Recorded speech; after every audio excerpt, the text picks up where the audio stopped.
بسم اللہ الرحمن الرحیم۔ السلام علیکم ورحمۃ اللہ وبرکاتہ۔ ایک بار پھر آپ کی خدمت میں حاضر ہوں۔ امید ہے کہ پہلا لیسن آپ نے سماعت فرما لیا ہوگا۔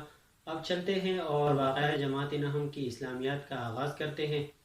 آج کے لیسن میں سورہ انفال کی ابتدائی 4 آیات کی تلاوت پیش کی جائے گی، ساتھ ہی ان کا ترجمہ پیش کیا جائے گا اور مختصر وضاحت کی جائے گی۔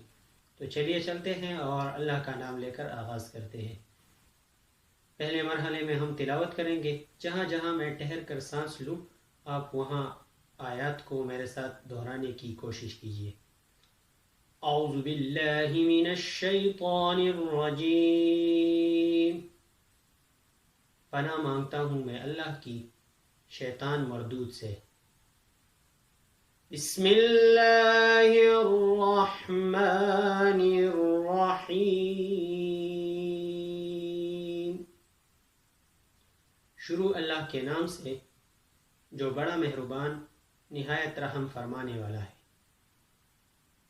یسألونک عن الانفال۔ صحابہ پوچھتے ہیں آپ سے مال غنیمت کے بارے میں۔ قل الانفال للہ والرسول۔ اے نبی کہہ دیجئے مال غنیمت اللہ کا ہے اور رسول کا ہے۔ فاتقوا اللہ واصلحوا ذات بینکم۔ لہذا اللہ سے ڈرو اور آپس کے تعلقات کو درست رکھو۔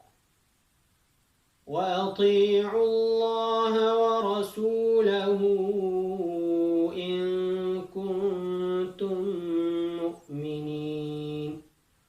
اور تابعداری کرو اللہ کی اور اللہ کے رسول کی اگر تم ایمان رکھتے ہو۔ انما المؤمنون الذين اذا ذكر الله۔ بلا شبہ مومن وہ لوگ ہیں کہ جب اللہ یاد کیا جاتا ہے، جب اللہ کا ذکر کیا جاتا ہے، وجلت قلوبهم، ان کے دل ڈر جاتے ہیں۔ وَإِذَا تُلِيَتْ عَلَيْهِمْ آيَاتُهُ،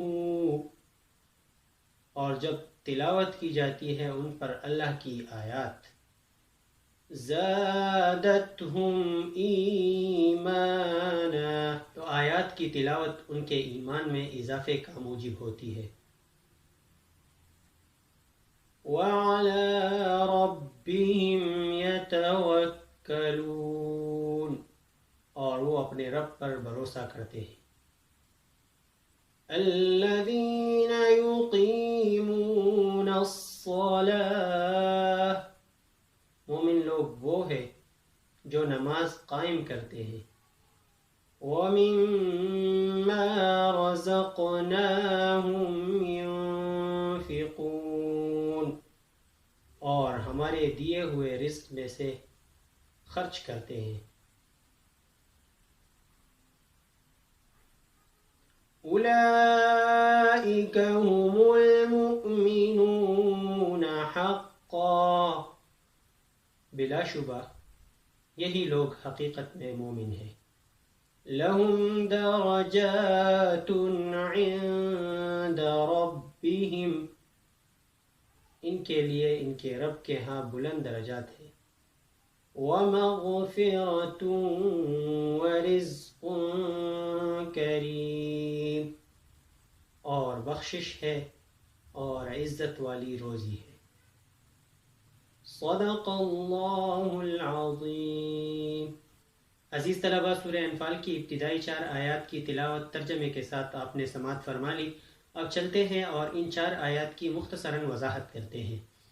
پہلی آیت میں اللہ جل جلالہ ارشاد فرماتے ہیں کہ یسألونک عن الانفال، یہ صحابہ، یہ مجاہدین جو مال غنیمت لے کر آئے، یہ آپ سے مال غنیمت کے حوالے سے پوچھتے ہیں، یہ آپ سے مال غنیمت کا حکم دریافت کرتے ہیں، یہ آپ سے مال غنیمت کی تقسیم کا طریقہ پوچھتے ہیں۔ قل آپ کہہ دیجئے الانفال للہ والرسول مال غنیمت اللہ کا ہے اور رسول کا ہے۔ عزیز طلبہ، یہاں ایک بات سمجھ لیجئے کہ مال غنیمت کے لیے شریعت میں 3 طرح کے الفاظ استعمال ہوئے ہیں۔ ایک انفال جو نفل سے نکلا ہے، اور نفل کے معنی ہے زائد چیز۔ فرض نمازوں کے علاوہ جو نمازیں ہم اللہ تعالیٰ کا قرب حاصل کرنے کے لیے ادا کرتے ہیں انہیں ہم نفلی نماز اسی وجہ سے کہتے ہیں کیونکہ وہ فرض کے علاوہ ہوتی ہیں۔ لہٰذا معلوم ہوا کہ انفال جو کہ نفل سے نکلا ہے، اس کا معنی ہے وہ مال غنیمت جو کسی مجاہد کو مال غنیمت میں اپنے حصے کے علاوہ اضافی طور پر ملتا ہے، اور اس کی صورت کچھ یوں ہوتی ہے کہ اگر امیر جہاد اعلان کر دے کہ جو شخص فلاں کارنامہ سر انجام دے گا تو اسے فلاں چیز بطور انعام ملے گی، تو جو چیز کسی بھی مجاہد کو بطور انعام ملتی ہے اسے نفل کہتے ہیں۔ مال غنیمت کے لیے دوسرا لفظ غنیمہ استعمال ہوا ہے جو کہ سیلف ایکسپلینیٹری ہے، یعنی وہ مال جو مخالف لشکر کے فرار ہو جانے اور شکست کھا جانے کے نتیجے میں حاصل ہو اور بطور مال غنیمت کسی مجاہد کو ملے۔ تیسرا لفظ فی استعمال ہوتا ہے۔ فی سے مراد ہے مال غنیمت کی وہ قسم جو مخالف لشکر یا دشمن سے بغیر جنگ کیے اور بغیر لڑے حاصل ہو۔ خلاصہ یہ کہ مال غنیمت کے لیے شریعت میں 3 طرح کے الفاظ استعمال ہوتے ہیں۔ نفل یعنی زائد حصہ جو کسی بھی غازی کو، کسی بھی مجاہد کو بطور انعام ملتا ہے۔ غنیمت جو مخالف لشکر کے شکست کھا جانے کے نتیجے میں اور جنگ ہو جانے کے بعد مسلمانوں کے ہاتھ لگے اور کسی بھی مجاہد کو بطور حصہ حاصل ہو۔ اور تیسرا لفظ فی جو مخالف لشکر کے بغیر لڑے فرار ہو جانے کے نتیجے میں حاصل ہو۔ واپس آتے ہیں آیت کی طرف۔ الانفال للہ والرسول، انفال مال غنیمت اللہ کا ہے اور رسول کا ہے۔ فاتقوا اللہ واصلحوا ذات بینکم، لہٰذا اللہ سے ڈرو اور دنیاوی مال کے لالچ اور حرص میں نہ پڑو، اور آپس کے تعلقات کو درست رکھو اور ان مادی چیزوں کے پیچھے ایک دوسرے سے لڑو بیڑو نہیں، کیونکہ لڑنے بڑنے کے نتیجے میں تمہاری طاقت ختم ہو جائے گی اور مخالف بآسانی تم پر قابو پا لے گا۔ وَأَطِيعُوا اللَّهَ وَرَسُولَهُ إِن كُنتُم مُؤْمِنِينَ، آیت کے اس حصے میں ایمان کے 2 بنیادی تقاضوں کا ذکر کیا گیا ہے، اطاعت الہی اور اطاعت رسول۔ ایمان کے 2 بنیادی تقاضے اطاعت الہی اور اطاعت رسول ہیں۔ اگر کوئی شخص کامل مومن بننا چاہے، مکمل مومن بننا چاہے، تو اسے اپنی مرضی اللہ کے اور اللہ کے رسول کی مرضی کے تابع کرنی ہوگی۔ اللہ جل جلالہ ارشاد فرماتے ہیں، قل ان کنتم تحبون اللہ، اے نبی آپ کہہ دیجئے کہ اگر تم اللہ سے محبت کرتے ہو، فاتبعونی، تو میری تابع داری کرو۔ میری تابع داری کرو گے یحببکم اللہ، اللہ تعالیٰ تمہیں پسند کرے گا۔ اللہ کے رسول سے محبت اللہ سے محبت ہے، اور اسی کو اللہ کے رسول نے خود بھی ارشاد فرمایا ہے۔ اللہ کے رسول ارشاد فرماتے ہیں، لا یؤمن احدکم، تم میں سے کوئی شخص مومن نہیں ہو سکتا، حتی یکون ہواہ تبعا لما جئت بہ، یہاں تک کہ اس کی خواہشات تابع ہو جائے ان احکام کی جو احکامات میں اللہ کی طرف سے لے کر آیا ہوں۔ لہٰذا اگر ہمیں مکمل مومن بننا ہے تو سب سے پہلے ہمیں اللہ کے رسول کی باتوں کو ماننا ہوگا، اللہ کے رسول کی سنتوں پر عمل پیرا ہونا ہوگا۔ اللہ کے رسول کے احکامات اور سنتوں پر عمل پیرا ہونے کے نتیجے میں ہمیں اللہ کا قرب حاصل ہوگا۔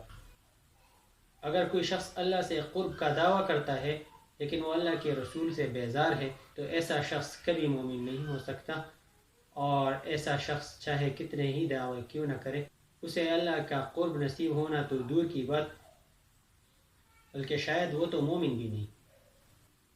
اگلی 2 آیات میں اللہ تعالیٰ نے مومنوں کے 5 اوصاف ذکر کیے ہیں۔ وہ مومن جو خالص مومن ہیں، کامل ہیں، مکمل ہیں، جن کے ایمان میں کوئی کمی نہیں، ان کی علامات اللہ تعالیٰ نے ان 2 آیات میں بیان فرمائی ہیں۔ اللہ جل جلالہ فرماتے ہیں انما المؤمنون الذین اذا ذکر اللہ، بلا شبہ مومن لوگ وہ ہے کہ جب اللہ یاد کیا جاتا ہے، جب اللہ کا ذکر کیا جاتا ہے، وجلت قلوبہم، تو ان کے دل ڈر جاتے ہیں۔ تو مکمل مومن کی پہلی علامت یہ ہے کہ جب اس کے سامنے اللہ کا ذکر کیا جاتا ہے تو اللہ تعالیٰ کے عظمت اور اللہ کی تقدس کی وجہ سے اس کا دل ڈر جاتا ہے۔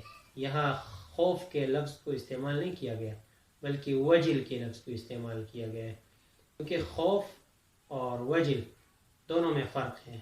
خوف کا لفظ عام طور پر اس ڈر کے لیے استعمال ہوتا ہے جو کسی وحشی جانور اور درندے سے ہوتا ہے، جبکہ لفظ وجل جو کہ خوف ہی کے معنی میں ہے، اس کا استعمال عربی زبان میں اس موقع پر کیا جاتا ہے جب خوف کا حامل اور باعث عظمت ہو، تقدس ہو۔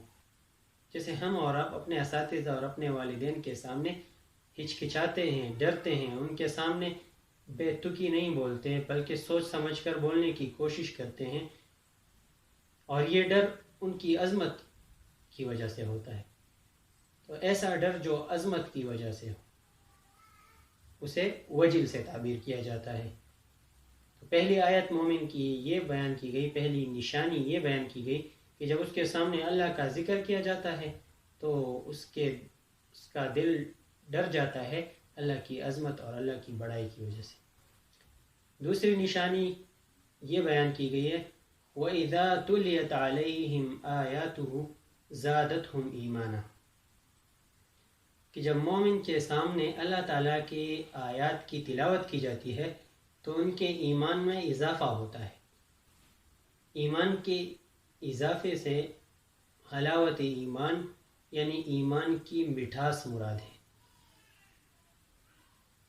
جیسا کہ عام طور پر آبزرو کیا گیا ہے کہ اگر کوئی شخص نماز کا عادی ہو اور اس سے کسی ایک وقت کی نماز چھوٹ جائے تو ایسا شخص بے چین رہتا ہے، اور ایمان کی یہ مٹھاس اور حلاوت تب نصیب ہوتی ہے جب انسان نیکیوں پر دوام اختیار کرتا ہے اور مسلسل برائیوں سے بچے رہنے کی کوشش کرتا ہے۔ جب ایک عرصے تک یہ پریکٹس ہو جائے تو پھر انسان کی طبیعت ایسی بن جاتی ہے کہ اسے برائی کرتے ہوئے ناگواری محسوس ہوتی ہے، اور اچھا کام چھوٹ جانے اور نیکی کے کام کے چھوٹ جانے پر تکلیف ہوتی ہے۔ اسی بات کو یہاں اس آیت میں اضافہ ایمان سے تعبیر کیا گیا ہے۔ وَإِذَا تُلِيَتْ عَلَيْهِمْ آيَاتُهُ، کہ جب اس کے سامنے اللہ تعالیٰ کی آیات تلاوت کی جاتی ہے، زَادَتْهُمْ ایمانا، تو ان کے ایمان میں اضافہ ہوتا ہے۔ تیسری خوبی اور تیسری نشانی مکمل مومن کی یہ ہے کہ وَعَلَىٰ رَبِّهِمْ يَتَوَكَّلُونَ، مومنین اپنے رب پر توکل کرتے ہیں، اپنے رب پر بھروسہ کرتے ہیں۔ توکل کے معنی ہوتے ہیں مادی اسباب کو اختیار کر لینا، اور جب تمام تر ممکنہ مادی اسباب اختیار کر لی جائے تب معاملے کو اللہ پر چھوڑ دینا۔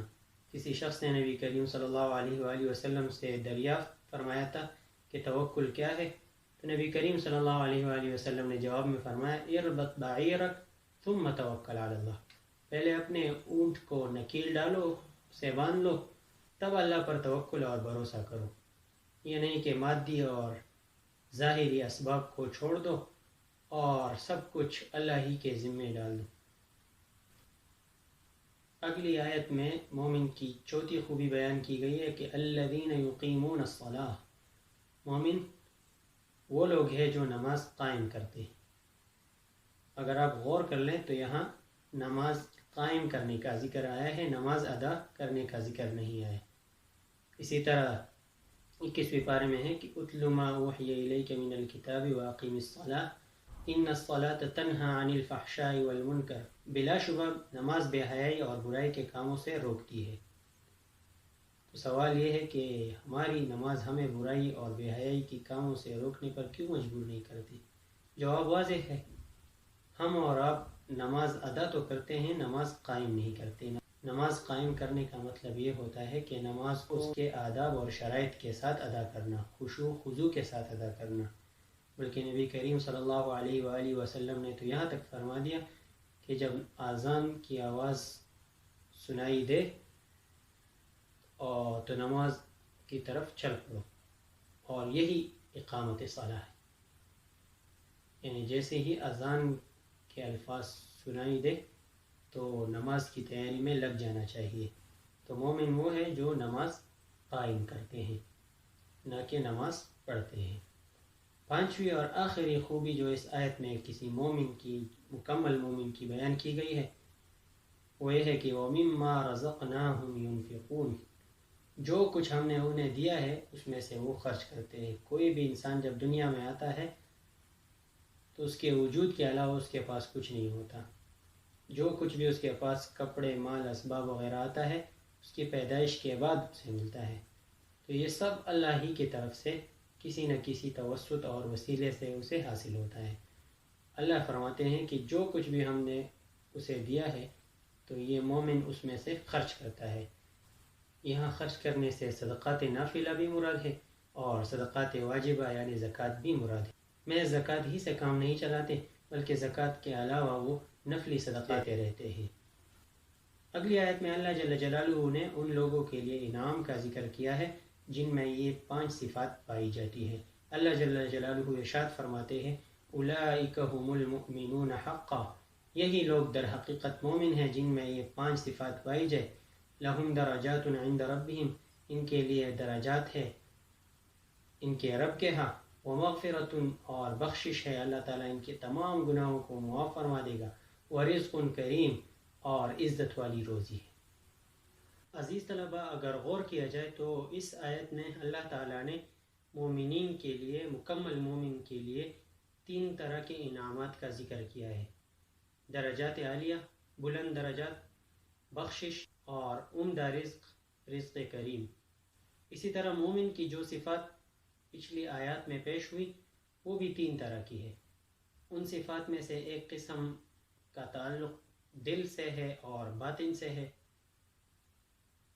جیسے کہ خوف خدا، توکل علی اللہ اور اضافہ ایمان۔ دوسری قسم کا تعلق ظاہری اعمال سے ہے، جیسے کہ نماز، اور تیسری قسم کا تعلق مال سے ہے، انفاق فی سبیل اللہ۔ تو یہ 3 طرح کے انعامات ان 3 طرح کی صفات کے مقابلے میں اللہ تعالیٰ نے بیان کیے ہیں کہ ان صفات کی بدولت انہیں بلند درجات ملیں گی جن کا تعلق دل سے ہے اور باطن سے ہے۔ اسی طرح ان صفات کی وجہ سے جن کا تعلق ظاہر سے ہے اور جسمانی اعمال سے ہے، ان کی بدولت انہیں بخشش ملے گی اور مغفرت ہوگی، اور جن اعمال کا تعلق مال سے ہے اس کے بدولت انہیں رزق کریم، عمدہ رزق ملے گا۔ عزیز طلبہ، آج کا لیسن اپنے اختتام کو پہنچا۔